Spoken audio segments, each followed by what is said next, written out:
একটু আগে বিদায় দেওয়া হয়েছে এরিনার। যাওয়ার সময় সে কি কান্না মেয়েটার। রাহিমা বেগমকে জড়িয়ে ধরে হাউমাউ করে কেঁদেছে এরিনা। যতই ভালোবাসার মানুষ হোক, সবার মধ্যে তার কাছে তার পরিবার ছিল। রাহিমা বেগমের মেয়ের সাথে তাল মিলিয়ে আবেগপ্রবণ হয়ে পড়েছিলেন। দু হাতে আঁকড়ে ধরে মেয়েটাকে দোয়াও দিয়েছিলেন তিনি, আর তাকে সান্ত্বনা দিয়েছেন মির্জা মঞ্জিলে উপস্থিত থাকা সবাই। সাব্বিরও সাথে এসে বলেছিল এরিনার জন্য চিন্তা না করতে। সে তো আর বেশি দূরে চলে যাচ্ছে না, দুজনার বাড়ির দূরত্ব মাত্রই কয়েক কিলোমিটার। সিমরান চলে গিয়েছিল সেই কখনই। তার ভাই একদিক দিয়ে কবুল বলতে দেরি, তো তার সাথে থেকে যেতে দেরি হলো না। না হলে নিজের চোখের সামনে সে কিভাবে দেখবে তার প্রিয়জনের কবুল বলা, তাও আবার অন্য কারো উদ্দেশ্যে। এতটা শক্তিশালী নয় সে। তাই তো ভাইয়ের কবুল বলার সাথে সাথে ছুটে চলে গেছে নিজের বাড়িতে। বিষয়টার কেউ খেয়াল না করলেও চোখ এড়ায়নি সাব্বিরে। সে ঠিকই খেয়াল করেছে তার বোনের অবস্থাটা, কিন্তু এখন যে এতে কিছু করার নেই তার। পূর্ব এখন কবুল বলার সঙ্গে সঙ্গে সেখান থেকে কাউকে কিছু না বলি উঠে চলে যায়। পিছন থেকে সাব্বির একবার জিজ্ঞেস করেছিল কোথায় যাচ্ছিস বলে, কিন্তু উত্তরে কিছুই বলেনি। তার একরোখা ফ্রেন্ডটা এমনভাবে ইগনোর করে চলে গেছে যেন সে শুনতে পায়নি সাব্বিরের করা প্রশ্নটি। এতে আফসোস নেই সাব্বিরের, কারণ সে তো তার এমন ব্যবহারের সাথে পূর্ব পরিচিত। ঘড়ির কাঁটায় রাত 10:30। এদিকে জমকালো কোলাহলপূর্ণ বাড়িটি আজ ভীষণ নিস্তব্ধ। নেই কোনো মানুষের শব্দ। আজ মির্জা মঞ্জিলের সবাই ভীষণ টায়ার্ড। মেহমান বলতে শুরু এরিনা, খালামণি, মানে ইরারা রয়ে গেছে। ফাহাদ তো তখনই চলে গেছে বললে ভুল হবে। পূর্ব তাকে বলেছিল সে যেন মেহেরিস তো দূরে এই মির্জা বাড়ি আশেপাশে আর না আসে, এবং তখনই চলে যায়। ফাহাদ ও তখন চলে গিয়েছিল। তার মাকে বলেছিল একটা ইম্পর্টেন্ট কাজ পড়ে গেছে, তাই তাকে যেতে হয়েছে। কিন্তু ফাহাদ জানে কিছুদিন গেলেই তার এই বদরাগী ভাইটা সে নিজেই তাকে ফোন দিয়ে আসতে বলবে। ছোট থেকে সে চিনে এই ভাইটাকে। রাগ উঠলে কাউকে সহ্য করতে পারে না, পরক্ষণে শান্ত হইলে আবার নিচে থেকে যেচে গিয়ে সেধে আনে। বাড়ির বড়রা সবাই আপাতত নিজের খাটে গা এলিয়ে দিয়েছে। মিন্নাত বেগম ব্যাগ প্যাকিং করেছে। কাল বিকেলেই যে তাদের চলে যেতে হবে এখান থেকে। প্লেনের টিকিটও বুক করা হয়েছে। ওখানে আলতাফ সাহেবের ব্যবসা সামলাতে হবে গিয়ে। এতদিন ম্যানেজার এর উপর ভরসা করে এসেছিল তাকে দায়িত্ব দিয়ে। মিরাজও ঘুমে তলিয়ে গেছে। ঘণ্টা খানেক আগে এসেছিল তো 4 জন, কিন্তু যেতে হচ্ছে 3 জন। আলতাফ সাহেব তো জিদ ধরে বসেই ছিলেন, সে তার মেয়েকে ছাড়া যাবে না। তাকে বুঝালেন মিন্নাত বেগম। তারও তো কম খারাপ লাগছে না। মা বলে কথা, সন্তানের প্রতি মায়ের ভালোবাসা যে দুনিয়ার সব কিছুর ঊর্ধ্বে। কিন্তু স্বামী এই অবস্থায় নিজেকে কঠোর করল তিনি। 3 মাস পর মেহেরিসকে এসে নিয়ে গেলে আর এখানে আসতে দিবে না কখনোই। এই কথাতেই বুঝ দিলেন মিন্নাত বেগম আলতাফ সাহেবকে। আলতাফ সাহেবেরও কিছু ভেবে চুপ রয়ে গেলেন। মেহেরিস তার নিজের রুমে বসে আছে, সাথে আছে বাড়ির ছোট সদস্য সবাই। ইরা, আয়না, আমান, প্রিন্স সবাই এখন মেহেরিসের রুমে আড্ডা দিচ্ছে। মেহেরিস তখন রুমে এসে তার পরনে লেহেঙ্গা চেঞ্জ করে ফেলেছিল। সারাদিনের ক্লান্তি তার উপরে ভাবসা গরমে অতিষ্ঠ মেয়েটা। পরনে তার পার্পেল রঙের জর্জেটার পাতলা শাড়িটা পরতে চায়নি মেহেরিসের, জোর করে পরানো হয়েছে তাকে। ইরা পরিয়ে দিয়েছে। না হলে সে তো রাতে কি শার্ট শর্ট না হলে প্লাজো পরে ঘুমায়। কিন্তু আজ রাত তো আর সাধারণ রাত নয়, বিয়ের প্রথম রাত বলে কথা। হোক না যেভাবে বিয়ে, কিন্তু প্রথম রাত তো। তাই ইরা আর আয়না মেহেরিসকে জোর করে পরিয়েছে শাড়িটা। এটা পরেই নাকি তাদের পূর্বের রুমে যেতে হবে। আমান আর প্রিন্স এসেছে একটু আগে। আমান তো মেহেরিশকে শাড়ি পরা দেখে আরেক দফা ক্রাশ খেয়েছে। পরক্ষণে নিজের বেহায়া মনকে সামাল দিয়ে দিল ভাবি বলে বড় ভাইয়ের বউ। যেমন তেমন নজরে তাকানো যে এখন পাপ। আমান আসার পর ইরার মধ্যে যেন খুশির বন্যা বয়ে গেল। মনে মনে ভীষণ খুশি হলো মেয়েটা। এই ছেলেটাকে দেখলে যে একটা মানসিক তৃপ্তি পায় সে। হাসি ঠাট্টা কথার মাঝে মাঝে আর চোখে বেশ কয়েকবার পরখ করে নেয় সে তার সামনে থাকা পুষ্টিকে। এভাবে কেটে গেলেও আরও বেশ কিছু সময়। রাত প্রায় 12টা কাছাকাছি। সবাই অপেক্ষা করছে পূর্ব আসার জন্য।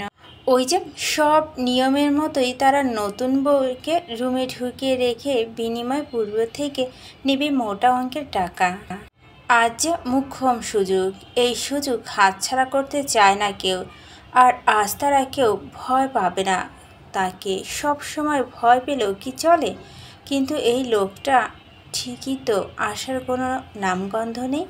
আয়না তো ঝিমিয়ে ঝিমিয়ে পড়ে যাচ্ছে ঘুমের চোখে নিয়ে। মেহেরিসের ভীষণ ঘুম পাচ্ছে, কিন্তু তাদের কথা উত্তরে পাল্টা জবাব দিতে হচ্ছে না চাইতো। কিভাবে বলবে সে, তোমরা সবাই রুম থেকে চলে যাও, আমার ভীষণ ঘুম পাচ্ছে। এভাবে চলে গেল আরও 20 মিনিট। ভীষণ বিরক্ত নিয়ে বসে আছে সবাই। এক পর্যায়ে আমান তেতে গেল, সবার উদ্দেশ্যে বলল যার যার রুমে চলে যেতে। তার ওই নিরামিষ ভাইয়ের অপেক্ষা করলে এখানে বসে বসে রাত পার করতে হবে সবাই। সে কি আদৌ বাসর রাত সম্পর্কে কিছু জানে কিনা সন্দেহ। প্রিন্স তো এক পর্যায়ে বলেই বসলো তার ভাই আবার ছেলেদের প্রতি ইন্টারেস্ট নয়তো। যা শোনা মাত্র উচ্চস্বরে হেসে উঠল সবাই। মেহেরিসের যেন এক কথাটা সব থেকে বেশি পছন্দ হলো। হাসতে হাসতে শেষ মেয়েটা। প্রিন্সকে তো বলেই উঠল, প্রিন্স ভাইয়া তুমি একবার ট্রাই করে দেখো না, আমারও সেটা মনে হয়।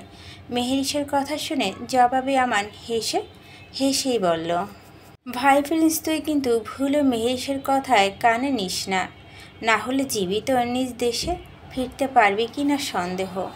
অবশেষে সবাই ঠিক করলো যে যার যার রুমে চলে যাবে, কিন্তু বিপত্তি ঘটল মেহেরিসকে নিয়ে। পূর্বের রুমে দিয়ে আসবে তারা মেহেরিসকে, যদি পূর্ব পারমিশন ছাড়া তার রুমের ভিতরে যাওয়া নিষেধ।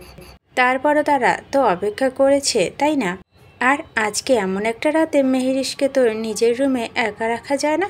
তাই আপাতত সবাই মিলে ঠিক করলো মেহেরিসকে না হয় এখন পূর্বের রুমে দিয়ে যার যার রুমে সবাই চলে যাবে, বাকিটা না হয় কালকে দেখে নেবে তারা। কিন্তু যেতে চাচ্ছে না মেহেরিস। তার একটাই কথা, সে যাবে না ওই রুমে। মেহেরিসের মনে শুধু একটাই ভয়, ওই লোকের কাছে যেই রিভলভার আছে, যদি একা রুমে থাকে দেখে রেগে গিয়ে শ্যুট করে দেয় তো। না বাবা, সে যাবে না ওই রুমে। মেহেরিসের হাত টেনে ধরে বলে কি হলো মেহেরিস, উঠছো না কেন? আমি এখানে ঠিক আছি আপু, দেখো না রাত তো কম হলো না। তোমরা যে যা রুমে গিয়ে শুয়ে পড়ো, আমি না হয় এখানে ঘুমাচ্ছি। তা কি করে হয় মেহেরিস আপু, তোমাকে আমরা এত সুন্দর করে শাড়ি পরিয়ে দিলাম, সেটা কি পূর্ব ভাইয়াকে দেখাবে না? আয়না মেহেরিসের কথার জবাবে বলে উক্ত কথাটি। যা শুনে মেহেরিসের মুখে জোরপূর্বক হাসি এনে বলে উঠল, তোমার ভাইয়া সকালেও তো দেখতে পারবে সেটা, তাই না? ইরার মেহেরিসের কোনো কথাকে পাত্তা দিল না, জোর করে নিয়ে গেল পূর্বের রুমের সামনে। দরজা খুলে ভিতরে প্রবেশ করে বাইরে থেকে লক করে দিল দরজাটি। কয়েকবার দরজা কড়া নাড়ল সে ভিতর থেকে, কিন্তু কোনো রেসপন্স না পেয়ে বুঝতে পারল হয়তো তারা চলে গেছে। এদিকে মেহেরিসের অন্তরস্থল দলা পেকে থাকা ভয়েরা যেন ফুরফুর করে যেচে বসলো তার মনে। এই রুমটাতে সে আগে একবার এসেছিল, ওই দিন ভালোভাবে খেয়াল না করলেও আজ সে খুব সুন্দরভাবে পর্যবেক্ষণ করছে চারপাশে শুধু কাচ, মানে সব কিছু এখানে কাচের তৈরি। এখানে শুধু বসার মতো চারিপাশে কিছু সোফা রাখা আছে, যার দরুন মেহেরিসের বুঝতে বাকি রইল না লোকটা বেডরুম যে এটা নয়। সামনে মোটা কাচের একটা বড় দরজা। ভিতরে ঢোকার প্রায় দরজা ধাক্কা দিতে বুঝে গেল এটা যে লক করা। পরক্ষণে ভালোভাবেই খেয়াল করতে দেখতে পেল দরজাটি একটা ডিজিটাল লক দ্বারা আবদ্ধ। মনে মনে ভেঙচি কাটল মেহেরিশ। লোকটি কোনো প্রাণভোমরা লুকিয়ে রেখেছে যে নিজের বাড়িতেও এত সিকিউরিটি দিয়ে রেখেছে। যত সব ঢং। মনে অজানা কৌতূহলে বার কয়েক বুলবার পাসওয়ার্ড টাইপ করল মেহেরিশ, কিন্তু প্রতিবারই রং পাসওয়ার্ড শো করছে। মেহেরিশ তো এখন মন চাইছে এক বাড়ি দিয়ে এই লকটা খুলে ভিতরে গিয়ে দেখতে কি এমন গুপ্তধন লুকিয়ে রেখেছে এখানে। কিন্তু পরবর্তীতে এসব তার তোয়াক্কা করল না মেহেরিশ। এখন তার অবস্থানরত রুমটি ঘুটিয়ে ঘুটিয়ে দেখছে। ব্যস্ত হয়ে পড়ল সে। দেয়ালের সাথে অ্যাটাচড করা বুক সেলফ, এমনকি সেগুলোও কাচের। বেশ খানিক বই রাখা বুক সেলফটিতে, যাতে বোঝাই যায় লোকটা যে বই পড়তে বেশ পছন্দ করে। কিন্তু বইগুলো সাজিয়ে না রেখে একটার উপর একটা ভাঁজ করে রাখা দরুন মেহেরিশ বুঝতে পারল না এত বই আসলে কি সম্পর্কিত। একজাক কৌতূহল নিয়ে কাজ ঠেলে একটা তাক খুলল সে। এতপর তার হাতের কাছে নাগাল পাও উপরে একটা বইটা হাতে নিল। ভালো করে লক্ষ্য করতেই অবাকের চূড়ান্ত সীমায় মেহেরিশ। নিজের চোখে কি ঠিক দেখছে কিনা ভাবতে আরেকবার বইটি এপিটুপিট ঘুরিয়ে দেখল মেয়েটি। না, তার চোখ তো ঠিকই দেখছে। বড় বড় ইংরেজি ওয়ার্ডে লেখা শাটার মি। বইটি ভরকাল মেহেরিশ। এটা তো একটা ডার্ক রোমান্টিক বই। এই লোকের কাছে এই বই আসলো কী করে? কোনো মতেই বিশ্বাস করতে পারল না সে নিজের চোখকে। হয়তো কেউ ভুল করে রেখে গেছে এখানে। এসে নিজের ভাবনাকে সত্যি প্রমাণ করার জন্য পরক্ষণে টেনে আর একটা বই বের করল মেহেরিশ। এবার তো পুরোদম অবাক মেয়েটা। টুইস্ট লাভ নামে একটা বই এবার তার হাতে। মেহেরিশ এবার যেন আশ্চর্য শেষ সীমানায়। আরও কয়েকটা বই নামালো পরপর। এই বইগুলো সেম একই ক্যাটাগরি। পুরোদমে তাজ্জব বনে গেল মেহেরিশ। সে তো কল্পনা করতে পারেনি এসব, অথচ দেখে এই লোকটাকে এমনভাবে চলাফেরা করে যে রোমাঞ্চে রোটাও জানে না, আবার মেয়েদের নাকি ইগনোর করে। হ্যাঁ, কত নাটক! মেহেরিশ তো সবার কাছে পূর্বের এই সত্তা সম্পর্কে বলেই ছাড়বে। হ্যাঁ, কিন্তু পরক্ষণে কিছু ভেবে হঠাৎই ভীত হয়ে গেল মেহেরিশ। বইগুলো রেখে দিল যেভাবে ছিল সেভাবে। অজানা ভয়টা হঠাৎ এসে হানা দিল তার শরীর জুড়ে। তখন আসার সময় ভাগ্যিস ফোনটা এনেছিল। ফোনের স্ক্রিনে তাকানো মেহেরিশ। 2টা বাজতে চলল প্রায়। লোকটা মনে হয় আজকে আর আসবে না, হাঁপ ছাড়ল মেহেরিশ। এই লোকটা থেকে যত দূরে থাকবে ততই যে বাঁচে সে। ভীষণ ঘুম পাচ্ছে তার, কিন্তু ঘুমাবে কোথায়? সোফা ছাড়া তো আর কিছু চোখে পড়ছে না তার। ইস, কী সুন্দর খাট রেখে এখন এই সোফাতে ঘুমাতে হবে তাকে। মনে মনে গালি দিতে ভুলল না আমানিরাদের মেহেরিশ। শাড়ি পরে ঘুমাবে কি করে মেয়েটা, আর তার উপর আবার এই সোফা। উফ, বিরক্ত লাগছে মেহেরিশের, কিন্তু কিছু করার নেই। তাই রুমের লাইটটা অফ করে দিল সে। অন্ধকার ছাড়া আবার তার চোখে ঘুমটা ধরা দেয় না। গাড়িতে উঠল আবার ব্যাপারটা অন্য।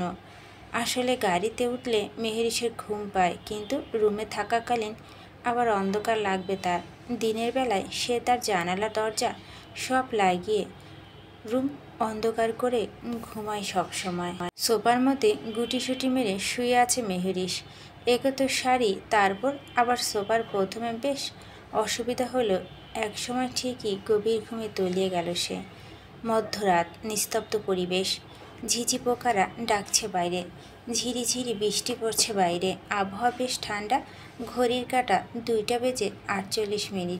এমন সময় বাড়ি ফিরে এলো পূর্ব। পরনে তার সেই বিয়ের ব্লু রঙের পাঞ্জাবিটি। সবসময় বাড়ির একটা আলাদা চাবি থাকে তার কাছে, যদিও সেটা প্রয়োজন হয় না।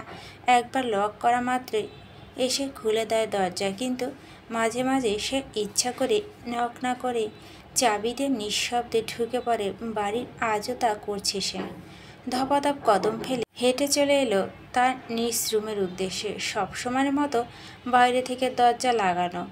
বিনা সংকোচে প্রবেশ করলো তার রুমের ভিতর। রুমে প্রবেশ করা মাত্রই তার নাকে হঠাৎই মেয়েলি একটা পারফিউমের ঘ্রাণ ভেসে আসলো তৎক্ষণাৎ।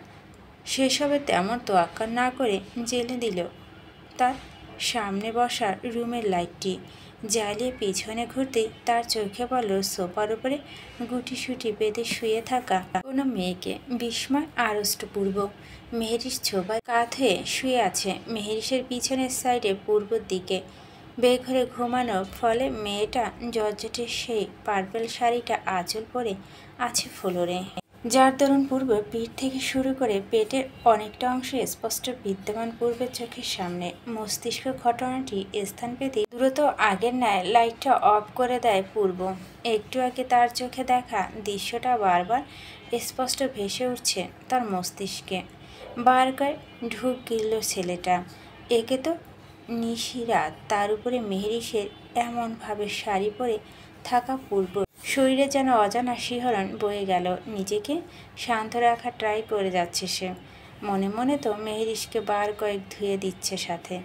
এই মেয়েটা কি কোনো আক্কেল জ্ঞান নেই? ঘুমাতে হয় কিভাবে সেটা কি জানে না? এভাবে একটা পুরুষ মানুষের ঘরে কেউ এমন অজ্ঞান শুয়ে থাকে? পরক্ষণে আবার মনে পড়ল সে তো এখন আর অন্য কোনো পুরুষ নয়। আজ বিকেলেই তো 4 কালেমা পড়ে বিয়ে করেছিল মেয়েটিকে। আচ্ছা, মেহরির যদি একবার ওপাশ থেকে এপাশ হয় তাহলে যে বাকিটা ভাবতে পারল না পূর্ব। নিজের অযাচিত পুরুষ সত্তা তাকে বেসামাল করে তুলছে নিষিদ্ধ ভাবনায়। প্রথমত তার মাথা কাজ করছে না। এই মেয়েটা তার রুমে কি করছে এই সময়?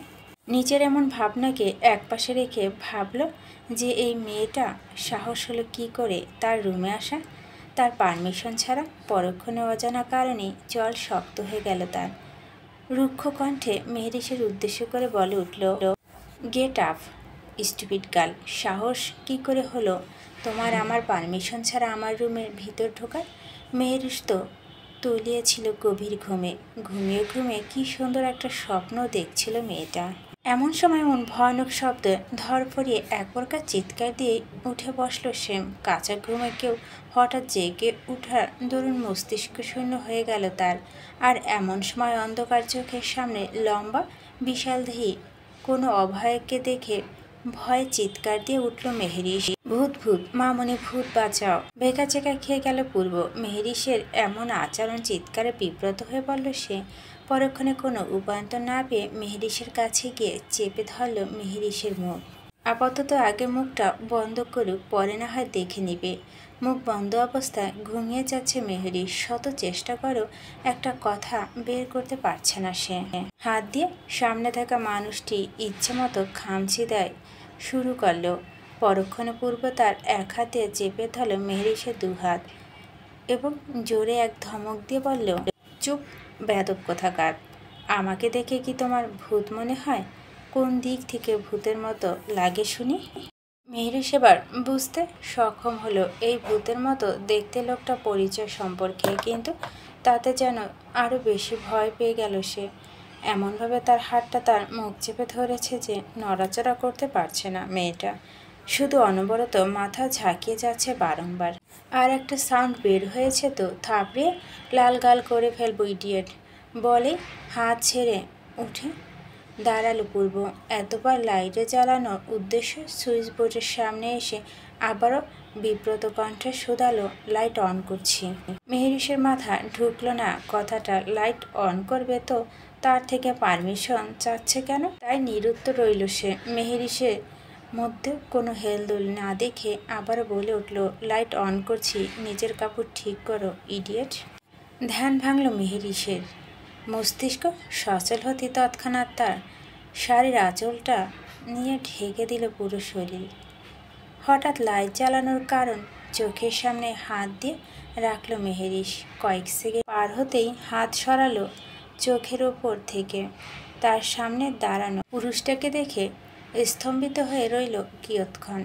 ব্লু রঙা পাঞ্জাবির সাথে সাদা প্যান্ট, কি মারাত্মক হ্যান্ডসাম লাগছে মানুষটিকে দেখতে।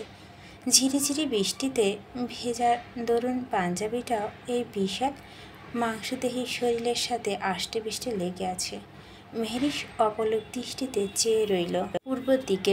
আজকে সে এই লোকটার উপর ক্রাশ খেয়েছে। আচ্ছা, এই মানুষটা এতটাই সুন্দর কে হতে বলেছে? ছেলেদের যে এত সুন্দর হতে নেই তা কি জানে না সে? এদিকে মেহেরিশকে এমন এক দৃষ্টিতে চেয়ে থাকতে দেখে রুষ্ট মেজাজে পূর্ব বলে উঠল, এমন বেহার মতো চেয়ে আছো কেন মেয়ে? এর আগে কখনো পুরুষ মানুষ দেখনি?